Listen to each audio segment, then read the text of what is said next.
So I found out yesterday that I'm leaving a day earlier than I thought. So tomorrow is our last class on this, and then the Rion is continuing on Wednesday. I don't know yet what he's going to be teaching, but I'm going on one of my trips out of town. So this is Josh, and your name is? Dory. Dory. Yeah, it's always like before a trip, people start coming. And then I go, wait, it comes apart, and then I have to start building it again. Yeah, it's a little bit. I mean, one thing we talked about, like maybe learning like the prophets, or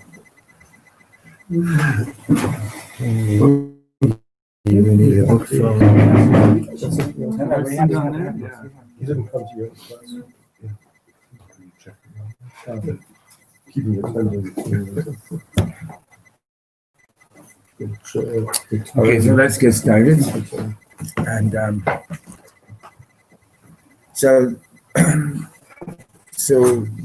we're at the bottom of page 57, and we'll start 4 lines from the bottom. Du'u lachem. So Reb Shlomo just contrasted. That wasn't Tanakh, right? Like somebody's upstairs. Yeah. Oh, that's Pesach. Yeah.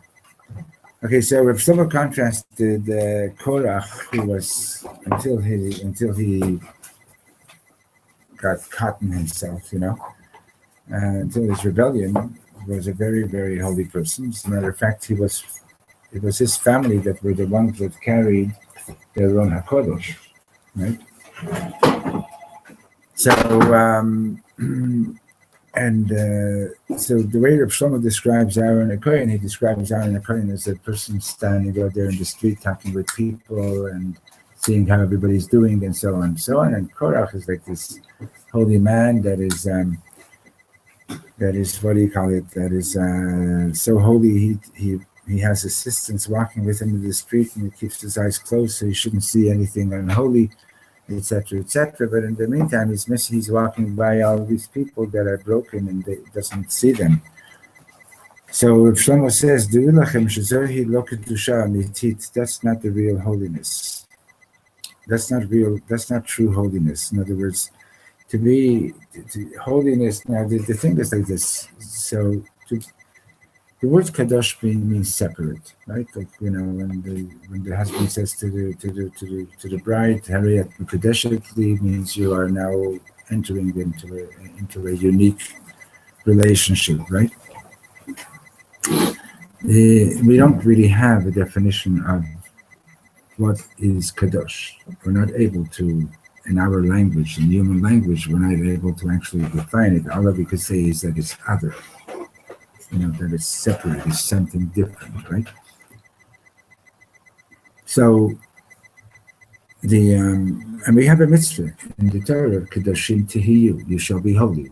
Vayikra chapter 19, I believe it is. It says Kedoshim Tehiyu and so on. Daber Kol Adab Israel, speaks to the entire community of Israel and tell them that we have a mitzvah to be holy. So there's a whole discussion among the commentators, like, how do you do this, right? So the basic definition that's given, the practical definition, is the Gemara gives it. It's Kadesh et asmecha b'ma shemutar lecha. Sanctify yourself with that which is permissible to you. So, right? So you're allowed to eat food, and you're allowed to eat kosher food, right? But don't be a glutton, right? We're allowed to talk, but be careful as to how you talk, right? There's no law saying that you can't use foul language, but it's not kadosh, okay?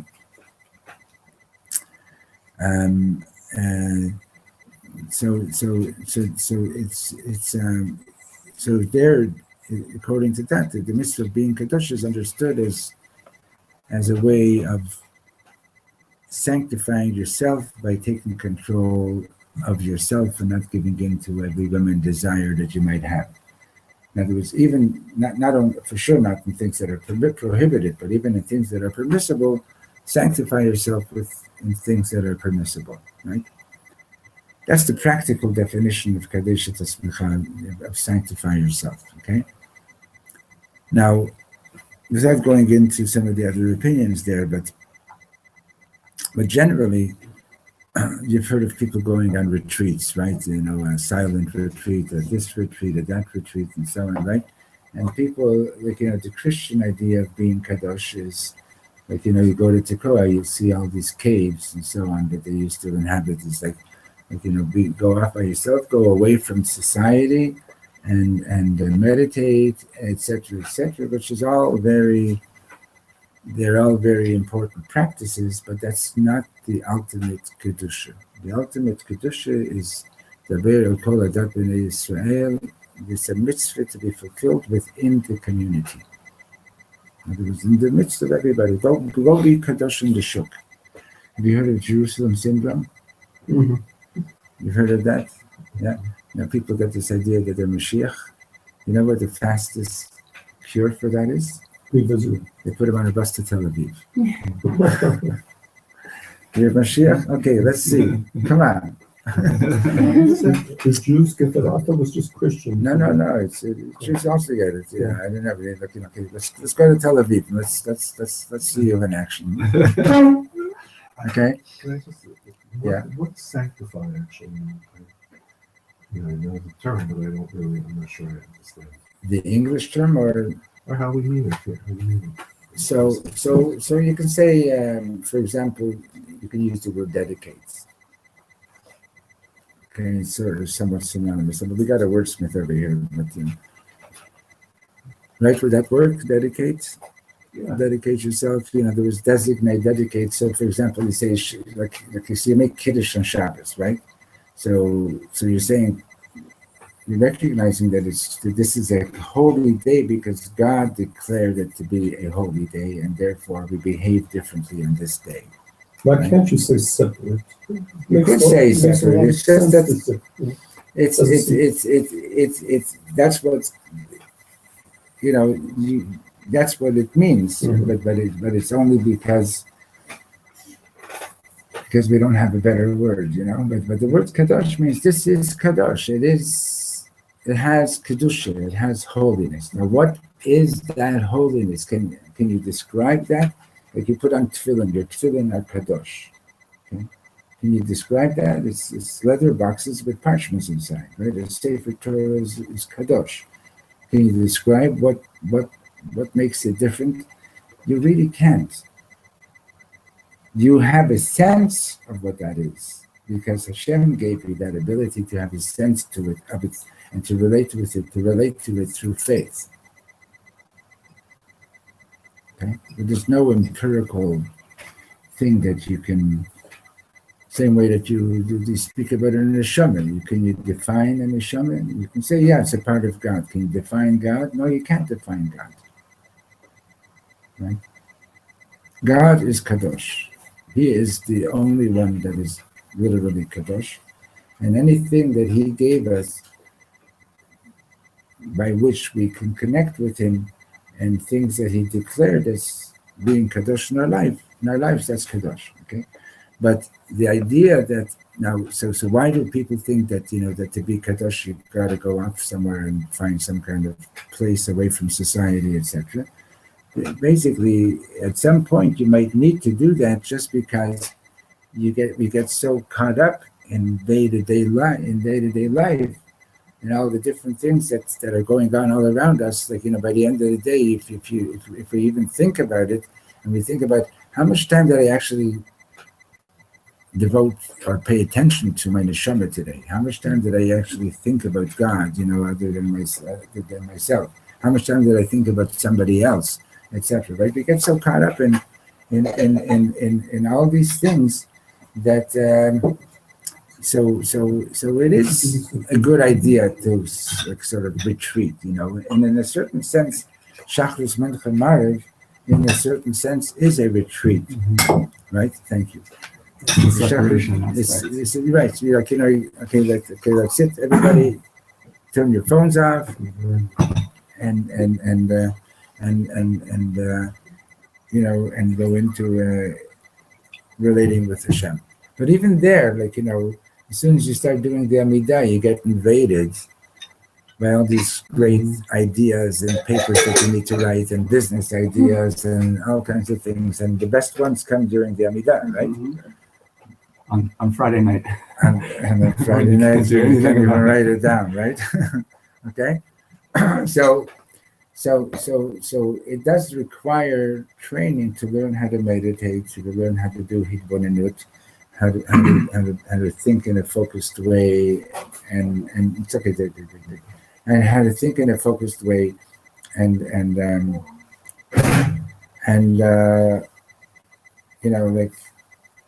really have what we call das, chokhmah, bina, and dat. But then you see, but the Yetzer Hara is very, very clever. The Yetzer Hara is very clever, and what does the Yetzer Hara do? Say, comes up with the idea to be holy, you better walk with your eyes closed in the street, so to speak. In other words, don't watch out for all these unholy things that are going on all around you. And yes, it's true, but then you get this. He sneaks in and says, "You're holy," and this guy is not. You know what I mean? And then it causes separation. Okay. So, who's blocked? Sorry, 1 second. Hello. Baruch Hashem, who's this? Hi, Ira. I'm in the middle of giving a lesson, so can I pass the phone to Tzipi? Yeah? Okay, hold on. Excuse me.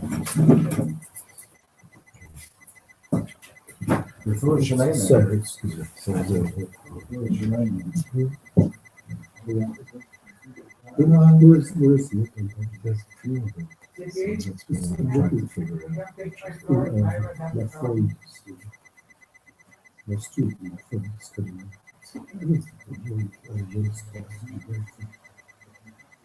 Just what he knows doesn't repeat. So that is the best. Well, he's not Hebrew, but he didn't necessarily. So when I first came, I was recommended to try to learn. Please do both in no, please do. Wow. I don't know what happened. He had some problems. He sounds so weak, this man. Anyway, okay. So then you get these separations, between the Haredim and the non-religious, and this kind of religious, and the Kippah Sruga, etc. And our unity starts getting destroyed, right?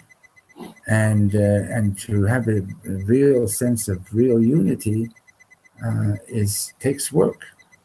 It's an effort, because just to believe that God is one takes a lot of work, right? Like Rav Shlomo says, you have to have, he says in Rav Nachman's name, you have to have great imagination to I don't have it handy here, but you look, volume 2, I don't have it handy here. Rav Nachman says you have to have the greatest imagination to believe in the unity of God. Right? Yes, to find the unity in ourselves as well. It's all part of the same package. Okay. So Rav Shlomo was saying, okay, Korach's model, or the way he's portraying Korach's model of holiness, he's saying that's not the real Kedusha. Then again, it's a little bit hard to walk at Times Square, bless you, and not be affected by all the things that your eyes see. My friends, the Hasidim, walk with downcast eyes. Yeah, looking down, right? Yeah, they're not. Which doesn't mean that they love people, they connect with people. Yeah. I'm not saying that they don't. They don't. I don't mean to make a They're generalization. two different things. Right. So, but you do have to. There is a concept of shmirat ha'einayim, that we do have to protect our eyes, because if we don't protect our eyes, we damage our ability to see deeply, and especially like we're so inundated with the media, right? And I told you the story when Friday a couple of girls came in to help Judy 2 years ago. A couple of Lubavitcher girls, and one of them was like literally a stunning beauty. She could have been on the covers of magazines, okay? So I asked her, I said, what's it like to be so beautiful? So she says, why are you asking? So I said, because I want to know, because I imagine that most men who ever speak to you don't see you as a person, right? They immediately see you as like, some kind of like a sex symbol or sex object or whatever it is, because she was so stunningly beautiful, even though she was dressed snooistic. And she says, you're right, but her parents educated her well, and they taught her how to handle it properly, But I remember one of our friends here in the community, their daughter was all of 16 or 17 years old, and these TV commercial people were running after her, trying to get her to sign a contract to become a model, So, and this is what people worship, type of thing. So and our vision gets, our deeper vision gets affected by that. Okay, so there's reason to be very. That's why it says in the Torah,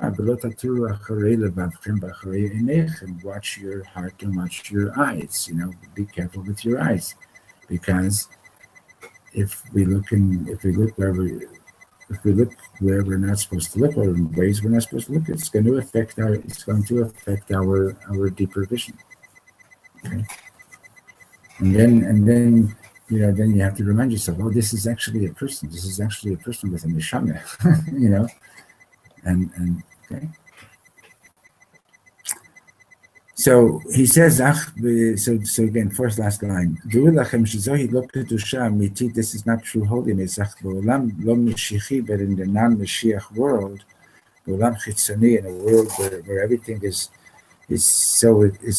perceived externally, that's what people think. That's what people call holy. Okay. So. Katuv Zohar, so he says in the Zohar HaKadosh, Shekorach chalak al Shabbat. The Zohar says that Korach argued against Shabbat. Now, what is that supposed to mean? Hayim Korach lo shamar al Shabbat Kodesh? Did Korach not keep the holy Shabbos? Ani batuach shehu diktek b'hilchot Shabbat kechut ha'sa'ara. I'm sure that he was so careful with the laws of Shabbos that to a hair's breadth. Ilama, so the way Rav Shlomo was interpreting it, is he was arguing against the inner world. כי בשבילו השבת נראית כמו יום ראשון. For him, Shabbos was in a certain sense like Sunday, like Yom Rishon. In other words, and he explains, כאשר יש לך עיניים חיצוניות, when you have external eyes, השבת נראית כמו יום ראשון. So Shabbos looks like any other day. It's 24 hours, etc. Right? And I remember when I was in university, there were, and I was actually in those years I was in commerce. I was a good Jewish boy, and Monday morning there were about 3 of us that were observant in the class.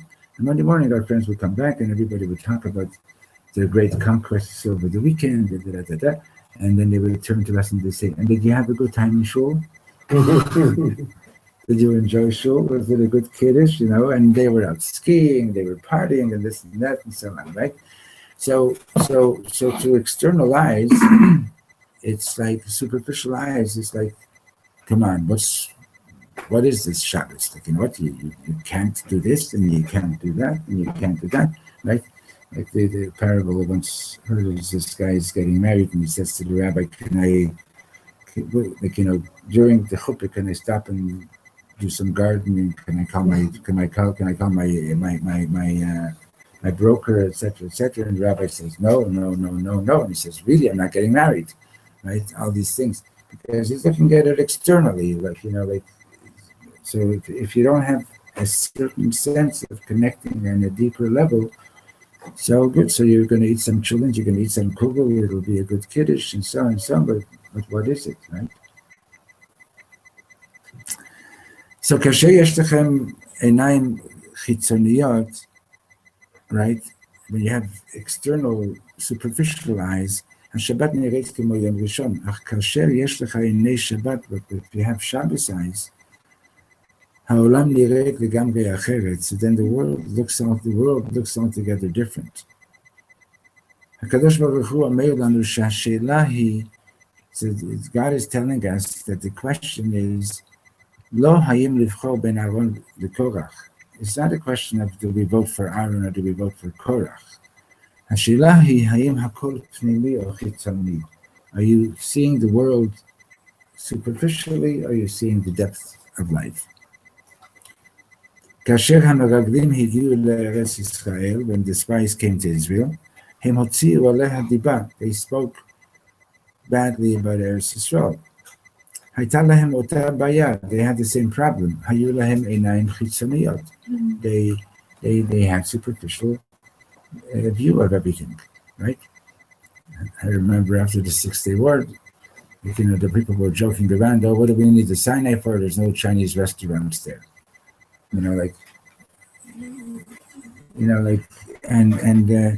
So he says that Ben Adam Yachol Avo Yerushalayim, a person can come to Yerushalayim, ולראות רק את החיצוניות, and just to see the superficiality of it.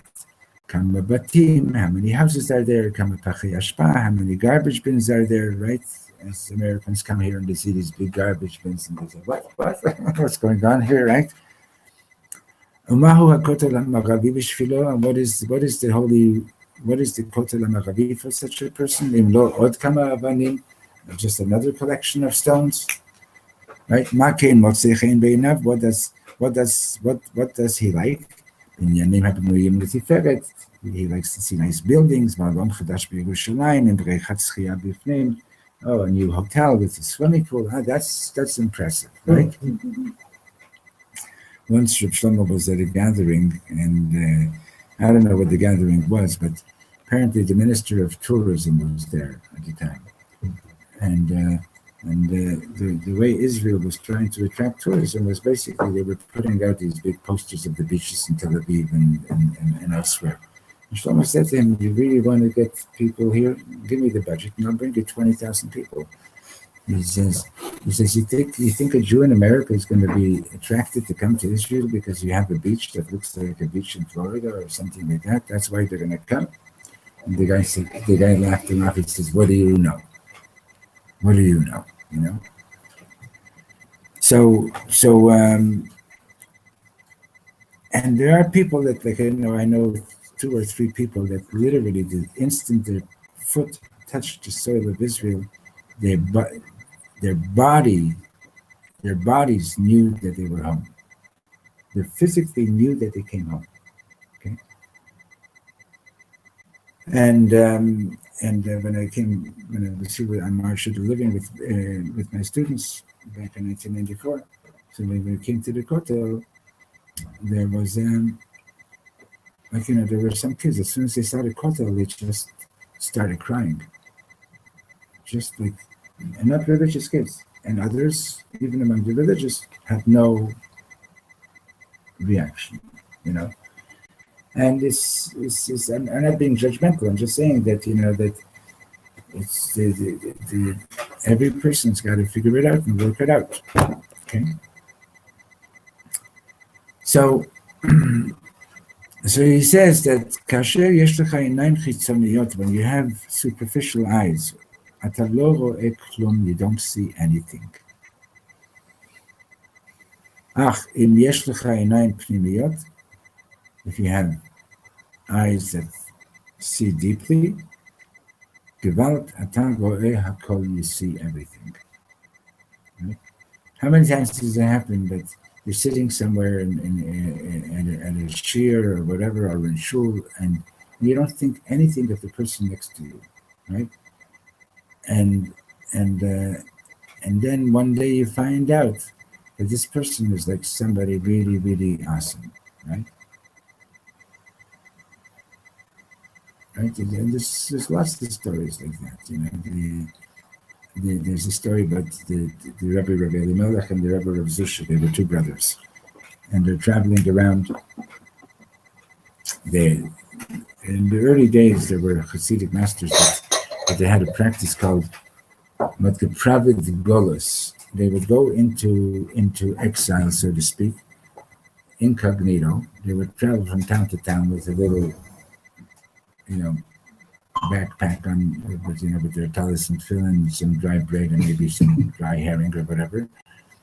And they would literally wander from town to town, and they'd come to the shul, and if somebody invited them, good. If not, they slept in the shul, and so on. And the reason that they would do that is they were practicing exile so that they could feel more of the pain of the Shekhinah being in exile.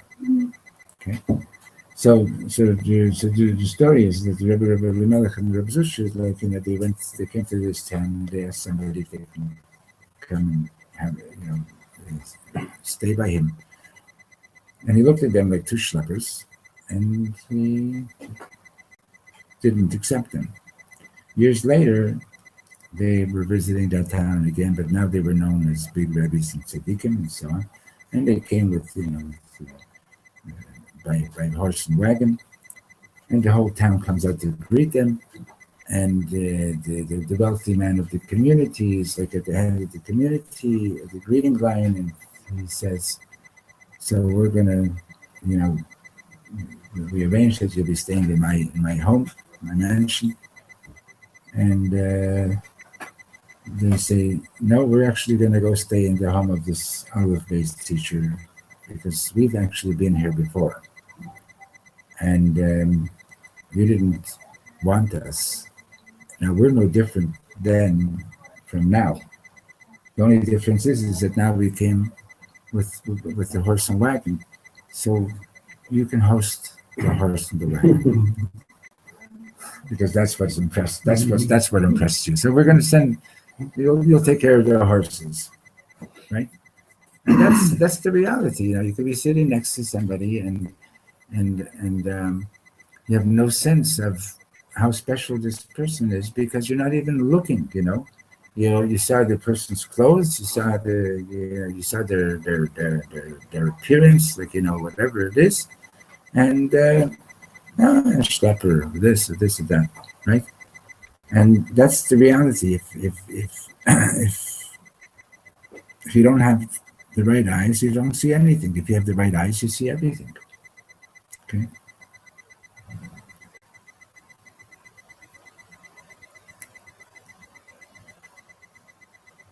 So now the question is, what did Aharon HaKohen see, and how did he do it? So כאשר אהרון הכהן ראה את הבעל העבירה הכי גדול, the second last paragraph on 58. When Aaron the Kohen would see the greatest sinner, אתם חושבים שהוא היה אומר לו כמה הוא גרוע? Do you think that Aaron the Kohen would be telling him how bad he is? אלא שהבעל העבירה היה נהיה פתאום ליהודי פנימי בנוכחותו. But what happened instead is that this sinner would all of a sudden become so deep. He would become like an amazingly deep yid.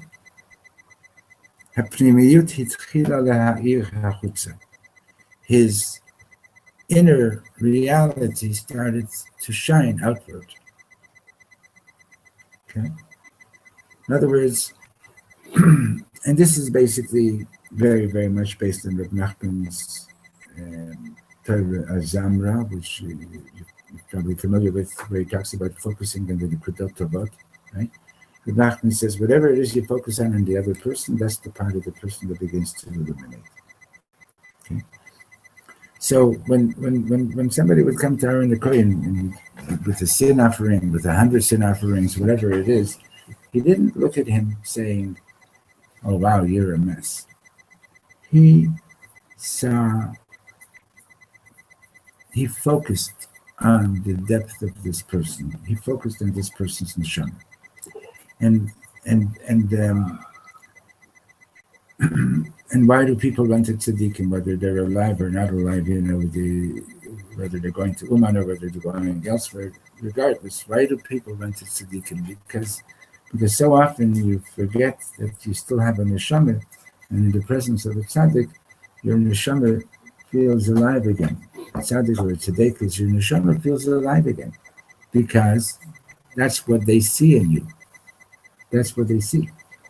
Because that's what they're looking at. They're not looking at the shmutz. They're looking at your holiness, and therefore that comes alive. It starts to illuminate. You can feel the vibrations of it.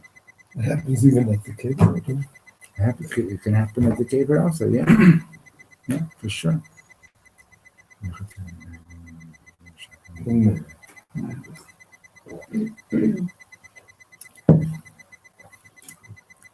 So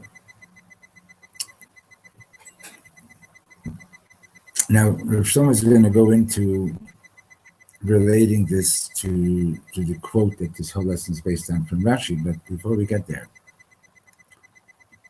so we mentioned yesterday the Mishnah from Hillel, right? Hillel says, be a student of Aharon, loving peace, pursuing peace, loving people, and bringing them close to the Torah. It's in Pirkei Avot, chapter 1. So now the question is, how did he do it? Two people had a big fight. How do you get them back together, right? So the commentators say that he would go to one and he'd say, your friend Yanko is so sad, he's so broken that he screamed at you, that he insulted you, that he really feels bad about it. And then he'd go to the other one and say, Shmulik or Chanel or whatever, they feel so bad that they had this fight with you, etc., etc. And then when they would meet again, they'd embrace and be back in peace. Okay, so it sounds very superficial. It sounds like a kindergarten teacher's manual, right? So what was he really doing? And what Rav Shlomo is basically saying is that what he was really doing is he was getting everybody to be back in touch with their neshama. Okay, he was getting you to be back in touch with your neshama. So let's take such a case. He said, Yankel and Beryl, Moshe and Chani, it doesn't matter who it is, right? What happens when you're having a fight, an argument, insulting one another, right? Would you say that you're in touch with your neshama when that's going on? No. And the contrary, if you're angry, the Talmud says it's as if you're worshiping an idol. Kol hakohes kilu aved avodah zarah. Right? Who's the idol? Yourself. Right? And the Shekhinah runs away from you at that time. The Shekhinah runs away from you at that time.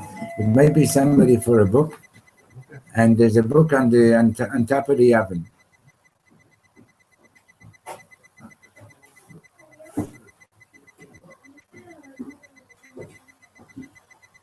At Sippy, I think it's for the book. Can you take it? Okay, Ephraim, come back.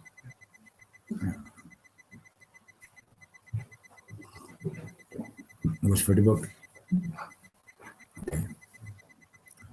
Anyway, so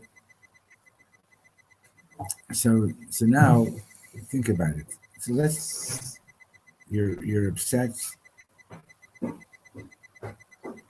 You find yourself at a wedding, even, for example, like I was at last night, and you're looking around the table. You're sitting with people that you've never met, and you see, you see all kinds of behaviors, right? And you say, "Oh wow, that guy's a glutton." Okay. So why did I think that? You know why? Because I wasn't in touch with my neshama at that moment. I was in touch with ranking. Oh, I'm holier than this person.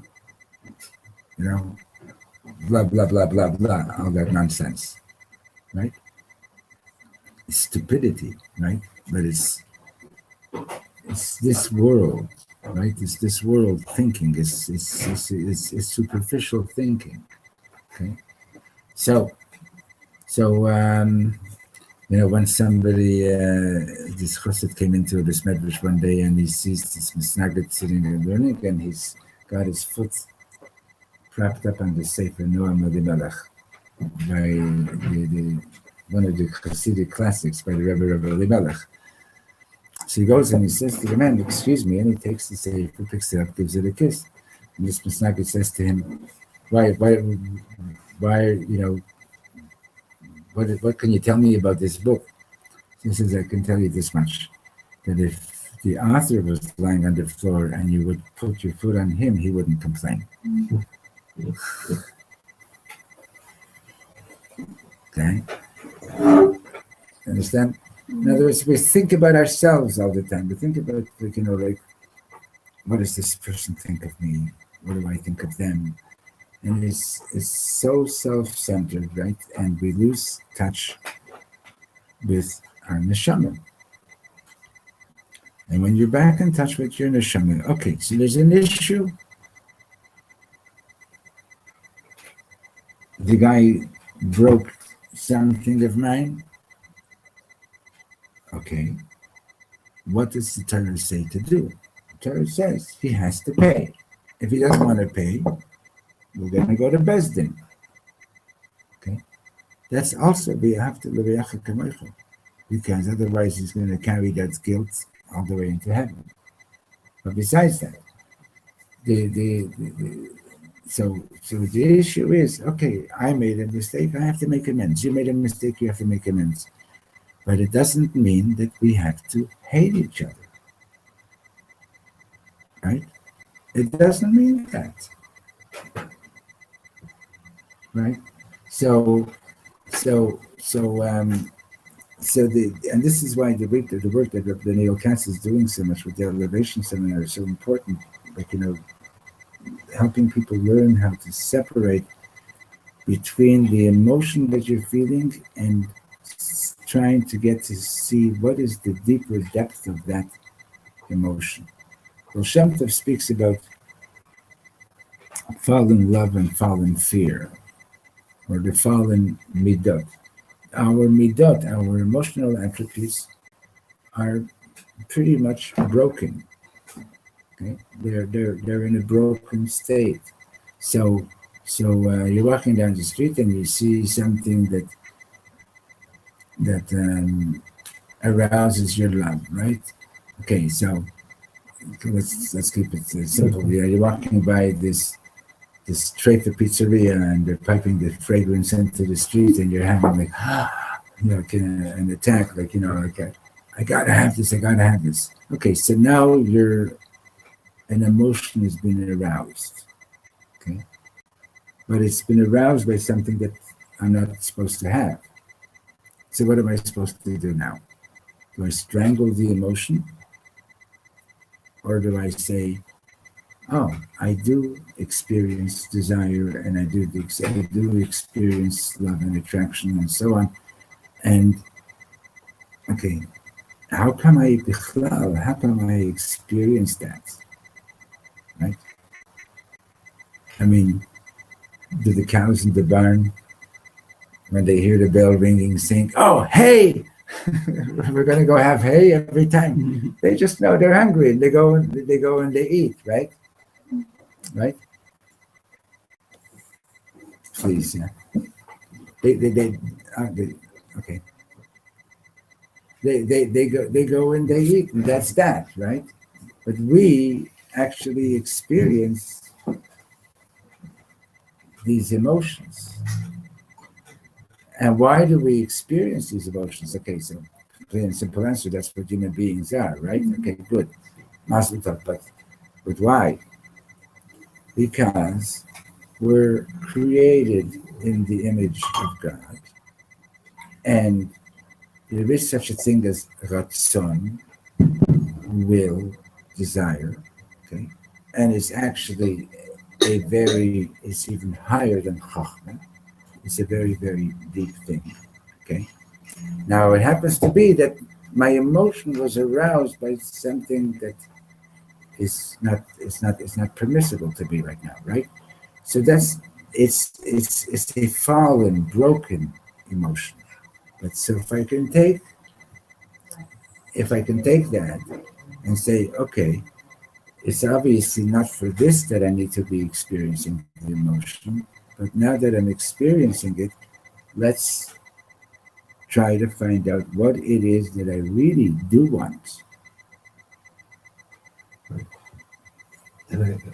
So that's why it seems to me we need a balance between, there's reasons why we have certain emotions. So when we guard our eyes or create fences so that we shield ourselves from those things, that's not necessarily the best thing. And sometimes you have to deal with it as opposed to, and I think all of Judaism is a balance. So Yes, that's true.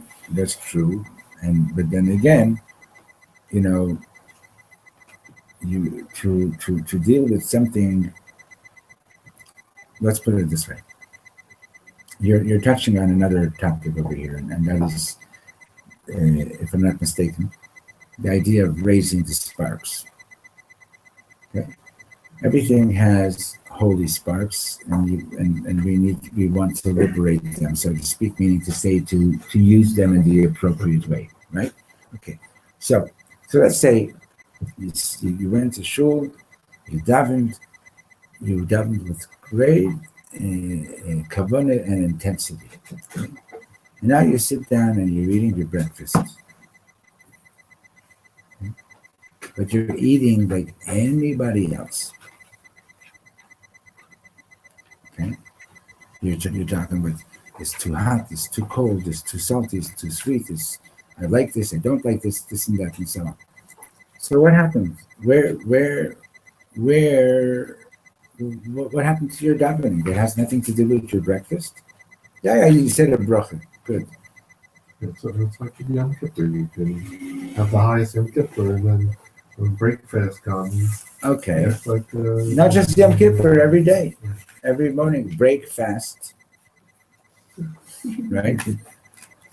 Right? Why couldn't it So just one second. Let's just go. Why couldn't it go? it's too salty, it's too sweet? What's the matter with saying it is, right? It is. Yeah. So, but I'm not saying that you shouldn't. I didn't tell you that. I'm not making any suggestions right now. But all I'm saying is that we're getting involved with the physicality of the whole thing. It's as if there's a separation between my spiritual life and my physical life.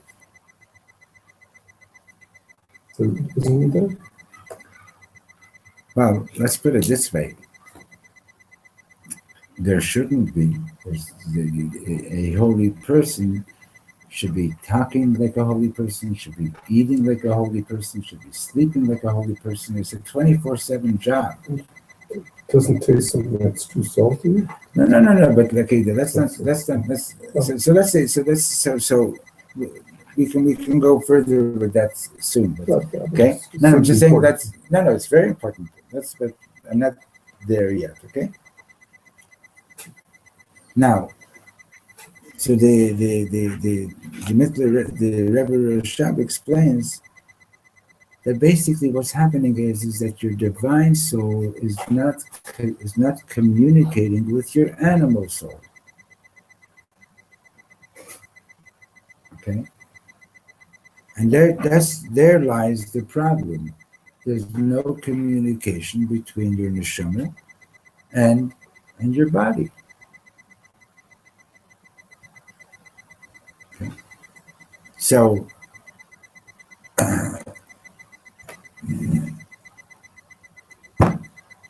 And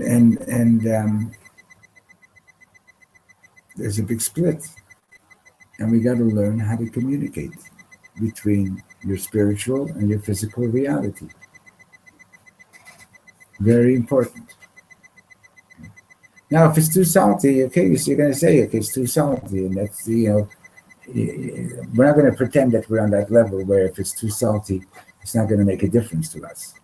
It's cold, so we get a nice. It's cold, you put on a coat, right. So But to be the biggest Hashemitic person in the world. But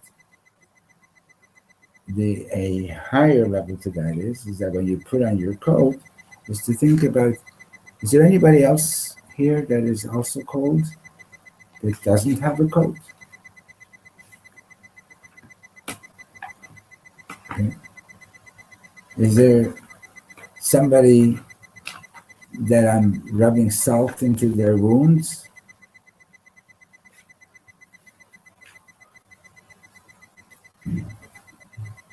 Okay. We learned in Tanya that the animal soul often overwhelms the divine soul, and the idea is for the divine soul to take charge. So To take charge, yeah. So the Rebbe could do a share for 5 hours and then hand out books for 8 hours because his divine soul was overriding his animal soul. Is it like synonymous to like egoism? Like the animal soul is like The animal egoism. soul is the egotistical self, yes. So that when you're not an animal soul, your ego, you're more altruistic and you're able to just be connected to everything around you. Right, but you are an animal soul. You understand? In other words, so and the animal soul, unless the divine soul is going to communicate with it, it will be an animal soul. And it has to. You have to eat. You have to eat, absolutely. Yeah. And the way Hillel would put it, was that you have to. He would put it like he's going to pay rent to his body. The neshama can't live without a body in this world, so you got to pay rent. You got to feed your body. It's normal. We're not talking about asceticism or whatever way you pronounce that C. Okay. To be an ascetic is easier than to be than to be holy within the world.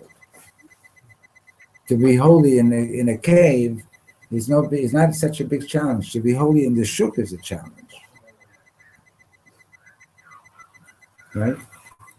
That's what we're talking about, and that's basically what Chassidus is, and also Musar and so on.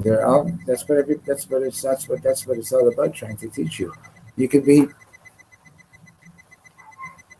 You could be a big scholar, and it doesn't necessarily mean that you've perfected any of this. Okay? Just it doesn't. It's a whole other avodah. Okay.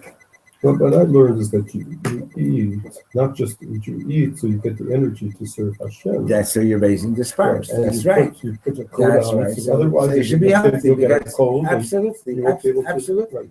absolutely. It's all about serving Hashem. That's right. In the world of physicality. Absolutely, and this is what Hashem wants. Hashem wants us to make this world a dwelling place for Him. Right? But the question is so what do what how are you doing it, and what are you doing it? Like, do you, and I'm not saying people shouldn't wear good quality clothing and so on, but but there's a point that the person has to sort of make a cheshbon and say, okay, am I spending too much on my clothing? Should I be giving more to stucker? There's all kinds of things. I understand it, but of course you have to have a warm coat. There's no question about it. But it's to serve Hashem. As part of your service of Hashem, right? But as part of your service of Hashem, to keep the physical, the egotistical self says, I need 35 t-shirts that are designer t-shirts. Well, if you happen to be living in that kind of a lifestyle and that kind of a community, and this is your malchus, and you're also like a big about tzedakah, and so on. That's fine. I'm not making any judgments on anybody, right? I'm talking about myself, for example. But the nature of the physical material world is you have one, you want two, you have two, you want four. Okay? So, and if I start thinking about like, oh my God, I got to get that too, and I got to get that too, and I got to get that too. So then, yeah, it's good to have an experience of saying, I want more, but I want more of what? Right? I think that why many Hasidim want to dress simply, right? A black suit, a white shirt, and yeah. So just to dress in a simple way to remind ourselves all the time we don't need 35 years. Yeah, that's one of the things. Like I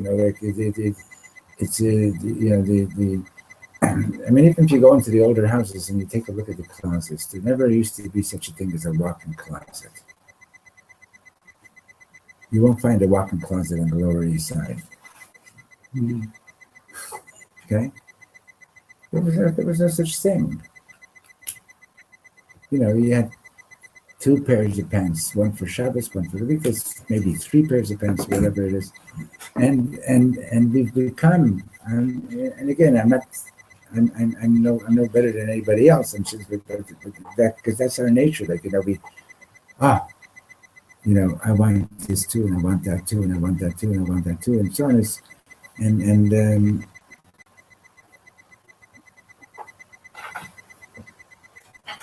Look, somebody made a very good social observation. We're going to continue tomorrow, but back in Europe, see these houses, this room and the room next door. These were the 2 original rooms of the building, and from here to the end of the property was like an outdoor kitchen and the outhouse and a little garden and so on. That's how all these houses were built. Okay, people lived in these 2 rooms with 12 kids. And that was sort of on average, okay? In 2 rooms like this. And guess what? And there was room for 2 poor people every day for supper, right? So then the houses got bigger. And there wasn't any more room for the poor people. And then the houses got bigger, and there wasn't room to have that many children in such a large house. Okay, and then the houses got even bigger, and the houses are not big enough for a family to stay together. Okay, that's just a simple social observation that somebody once made. So what's the pshat? The pshat is that animal soul is such that, that unless it learns from an early age on how to share and how to welcome and so on, the more it takes in, the more it thinks, I need this and I need this and I want this, and you're stepping into my space. You're constantly stepping into my space. Stay out of my space. Right? And the whole Yiddishkeit is about making space for people. But to do that, the divine soul needs to communicate with the animal soul. Okay. So when somebody will do transgressions, or whether, and it's very interesting, like, Hillel doesn't speak about, when he says be a student of Aharon and HaKohen, he doesn't speak about mitzvahs that are between man and God. He talks about loving peace and pursuing peace. Understand? And I mean, take a look, Lashon Hara. When's the last time that you saw somebody running out of shul because they didn't want to hear any Lashon Hara? Right? It's and the Talmud says Lashon Hara is worse than the three sins that we have to be ready to give our lives for. It's worse than combined. It's worse than Avodah Zarah, Yirei Arayos, and Shvichus Damim combined. But if somebody sits down next to me in shul, and if they're a murderer, I don't know if I'm going to stay in that seat that long. But if they're talking about Lashon Hara, right? Maybe they'll even tell me something I'm going to want to hear, right? So, in a sense, it's because our perception, our vision of reality is really, really distorted. And not just that it's distorted, but even when we get a good vision, a good view, we're not taking the trouble to communicate between the divine soul and the animal soul.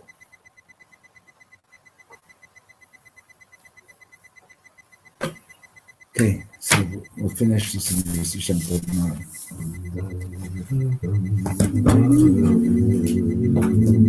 Da